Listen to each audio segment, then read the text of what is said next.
Job, chapitre 4. Éliphaz de Théman prit la parole et dit : Si l'on tente de te dire un mot, le supporteras-tu ? Mais comment serait-il possible de garder le silence ? Tu as donc donné de nombreux avertissements, et tu as fortifié les bras qui se baissaient. Tes paroles ont relevé ceux qui trébuchaient, tu as affermi les genoux qui pliaient. Et maintenant qu'il s'agit de toi, tu es abattu ? Maintenant que tu es atteint, tu es bouleversé ? Ta crainte de Dieu ne devrait-elle pas être ton soutien ? Ton espérance n'est-ce pas l'intégrité de ta conduite ? Cherche donc dans ton souvenir.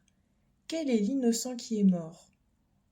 Où a-t-on vu disparaître les hommes droits ? Pour ma part, voici ce que j'ai vu.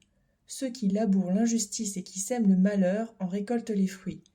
Ils sont détruits par le souffle de Dieu, ils sont exterminés par le vent de sa colère. Le lion a beau rugir, le fauve a beau gronder, les dents des lionceaux sont brisées.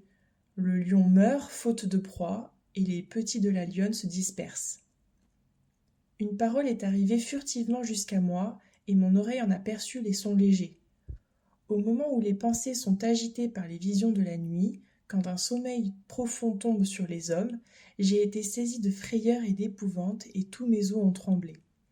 Un esprit est passé près de mon visage, tous les poils de mon corps se sont hérissés. Quelqu'un se tenait là. Je ne le reconnaissais pas. Une silhouette était devant mes yeux.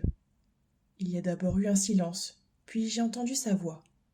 L'homme pourrait-il être juste devant Dieu ? Pourrait-il être pur devant celui qui l'a fait ?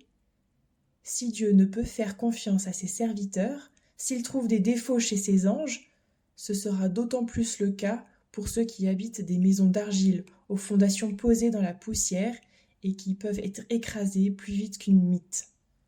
Il suffit d'une journée pour les briser.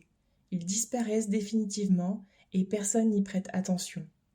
Le cordage de leur vie est-il coupé ?